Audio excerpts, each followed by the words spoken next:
అప్పుల బాధలు వెంటాడుతున్నాయా? అయితే 6 JVR వారి జాతిరత్నాలు ధరించండి. హలో అండి, అందరికీ నమస్కారం. నేను మీ కట్టా కార్తీక్. మనకి రెస్టారెంట్కి పోయి ఫుడ్ తినేటప్పుడు ఒక రకమైన భయం ఉంటుంది. ఆ ఫుడ్ ఎలా తయారు చేశారో, దాంట్లో ఏం ఆయిల్ వాడారో, నాన్ వెజ్ అయితే ఎలాంటి నాన్ వెజ్ దాంట్లో వాడారు అనేటువంటి ఒక భయం ఉంటుంది.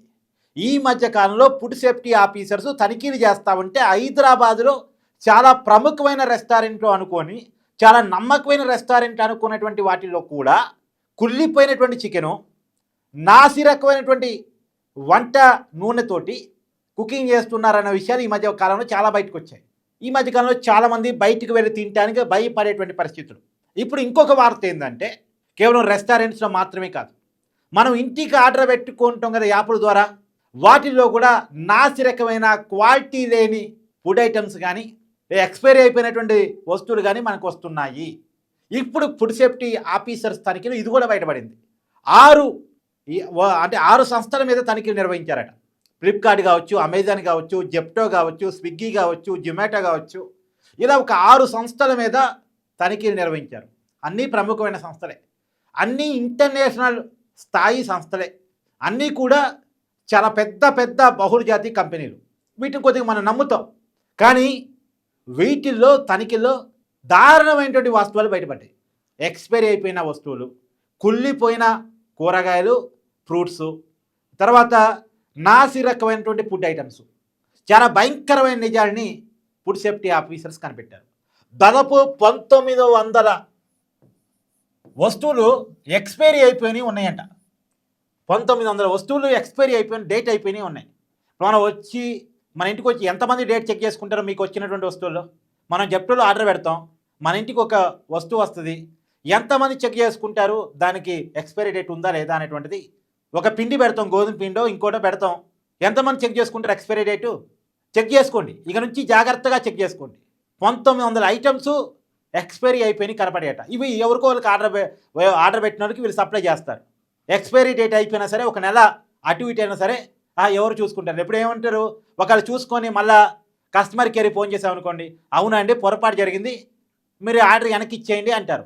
అదే మనం చూసుకోకుండా వాడేసుకున్నాం అనుకోండి, హ్యాపీగా అమ్ముడుపోయిందిరా అనుకుంటారు. ఎవరన్నా చెక్ చేసుకొని మళ్ళీ రీకంప్లైంట్ చేస్తే ఆ వస్తువుని తిరిగి తీసుకుంటారు. కానీ చెక్ చేసుకోకుండా వాడుకుంటే ఎక్స్పైరీ అయిపోయిన వస్తువుని మనం వాడుకున్నట్టు లెక్క. కాబట్టి మీరు ఏ వస్తువుని ఆర్డర్ పెట్టుకున్నా ఆ వస్తువుకున్నటువంటి ఎక్స్పైరీ డేట్ని చెక్ చేసుకునే ప్రయత్నం చేయండి. ఏ పిండి కావచ్చు, ఏ ఫుడ్ ఐటమ్ కావచ్చు, ఇంకేదైనా కావచ్చు, ఒక బిస్కెట్ ప్యాకెట్ ఆర్డర్ పెట్టుకున్నారు, ఒక చాక్లెట్స్ ప్యాకెట్స్ ఆర్డర్ పెట్టుకున్నారు, లేదా ఏదో ఒక పిండి ఆర్డర్ పెట్టుకున్నారు, ఏదో ఒక రెసిపీ ఆర్డర్ పెట్టుకున్నారు, ఏది ఆర్డర్ పెట్టుకున్నా దాని ఎక్స్పైరీ డేట్ని చెక్ చేసుకునే ప్రయత్నం చేయండి. ఇంకోటి ఏంటంటే స్విగ్గీ, జొమాటో, అది నేను కీలకంగా చెప్పేది ఏంటంటే, మనం రెస్టారెంట్స్కి పోయి ఏదైతే ఫుడ్ తింటామో ఆ ఫుడ్డే మనకి యాప్ల ద్వారా వస్తుంది. యాప్లోనే కొత్తగా తయారు చేయరు. రెండోది, కొంత యాప్లు వంటశాలలు పెడుతున్నారు, వాళ్ళు కూడా అంతకుమించి క్వాలిటీ మెయింటైన్ చేయరు. స్విగ్గీ కావచ్చు, జొమాటో కావచ్చు. ఇప్పుడు బయట నిజాలు అవే. బయట రెస్టారెంట్స్లో ఏ పరిస్థితులు అయితే చూస్తున్నామో అదే రకమైన ఫుడ్ ఐటమ్స్ స్విగ్గీ ద్వారా, జొమాటో ద్వారా మన ఇంటికి తెప్పించుకుంటున్నాం. నాన్ క్వాలిటీ ఐటమ్స్ని మనం తింటున్నాం. అనారోగ్యాలకి గురయ్యేటువంటి ఐటమ్స్, ఆరోగ్యాన్ని చెడగొట్టేటువంటి ఐటమ్స్ మనకి ఈ యాప్ల ద్వారా వస్తున్నాయి. హైదరాబాద్లో ఒక 6-7 సంస్థల మీద ఫుడ్ సేఫ్టీ అధికారులు వాళ్ళ గోడౌన్స్ మీద సోదాలు నిర్వహిస్తే బయటపడే నిజాలు ఇవి. కుళ్ళిపోయిన కూరగాయలట, కుళ్ళిపోయిన ఫ్రూట్స్ అట, అవే మళ్ళీ పంపిస్తూ ఉంటారు. కొద్దిగా వాటిల్లో కొద్దిగా బెటర్ చూసి మనకి పంపిస్తూ ఉంటారు. మనం ఫ్రూట్స్ ఆర్డర్ పెట్టుకున్నాం అనుకోండి, ఆ కుళ్ళిపోయిన వాటిలో కొద్దిగా బెటర్ ఉన్నాయి తీసి మనకి పంపిస్తూ ఉంటారు. మనం ఆర్డర్ పెట్టుకుంటే కూరగాయలు కూడా అంతే పంపిస్తూ ఉంటారు. ఏంటి దారుణం? మళ్ళా సరే, ఇప్పుడు చర్యలు తీసుకుంటారేమో, భయపడతారేమో అనుకోవడానికి కూడా ఉండదు. చర్యలు ఏముంటాయి? ఫైన్ వేస్తారు, 3-4 రోజులు సీజ్ చేస్తారు, మళ్ళీ 3-4 రోజుల తర్వాత అవి ఓపెన్ అయిపోతే మళ్ళీ అదే రకమైన ఐటమ్స్ సప్లై చేస్తూ ఉంటాయి. అధికారులను మేనేజ్ చేసుకుంటూ ఉంటారు. పెద్ద పెద్ద కార్పొరేట్ సంస్థలు కదా, చర్యలు ఏం తీసుకుంటారు వాటి మీద? ప్రభుత్వాలు ఏమైనా సీరియస్గా ఉన్నాయా వాటి మీద నిషేధం వేయడానికి, వాటిని సీజ్ చేయడానికి, అవి కనపడకుండా చేయడానికి ప్రభుత్వాలు సిద్ధంగా లేవు కదా. అధికారులు ఏముంది, ఏదో ఒక చోట మేనేజ్ అయిపోతారు. మనం ఉన్నంతలో అధికారులలో చూసుకోవాల్సింది ఏంటంటే, సోదాలు నిర్వహించినప్పుడు బయట పెట్టిన ఐటమ్స్ వరకు మనం ఆ వార్తను చూసి మనం జాగ్రత్త పడాలి తప్ప, అధికారులు ఏదో చర్యలు తీసుకుంటారు, నాసి రకం రాకుండా చూడగలుగుతారు, వీళ్ళ మీద కఠినమైన చర్యలు తీసుకుంటారు అనుకోవటానికి లేదు. కనీసం ఒక విషయాన్ని బయట పెట్టారు, అంతవరకు సంతోషం.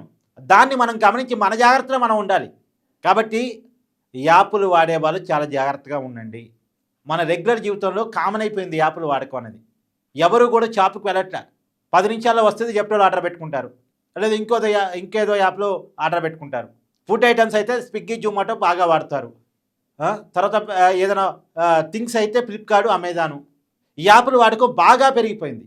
వాళ్ళేంది కొద్దిగా ఎక్స్పైరీ దగ్గరగా ఉన్నవి, ఎక్స్పైరీ అప్పుడే అయిపోయినాయి, ఆఫర్ ప్రకటిస్తారు.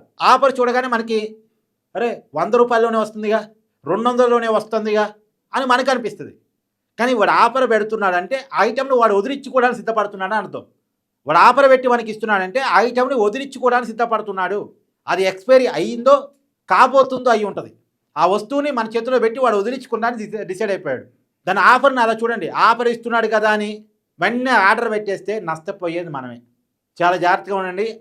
అంటే వీటి ప్రభావం ఏ ఒక్కరోజే తెలియదు, చిన్నగా మన ఆరోగ్యాలకు ఇల్లవుతూ ఉంటాయి. అలాంటి ఐటమ్స్ని కనుక మనం తీసుకొని వాటిని మన బాడీలోకి అలాంటి ఫుడ్ ఐటమ్స్ని పంపించామంటే మన ఆరోగ్యాలు పాడైపోతాయి. ఇవాళ మన లైఫ్ స్టైల్ మారిపోవటానికి, మన జీవన ప్రమాణాలు పడిపోవటానికి, మన లైఫ్ స్పాన్ పడిపోవటానికి ఇలాంటివే కారణాలు అవుతున్నాయి. లేనిపోని కొత్త రోగాలు రావడానికి ఇలాంటివే కారణం అవుతున్నాయి. దీని మీద మీ అభిప్రాయాన్ని కూడా కామెంట్ రూపంలో తెలియజేయండి.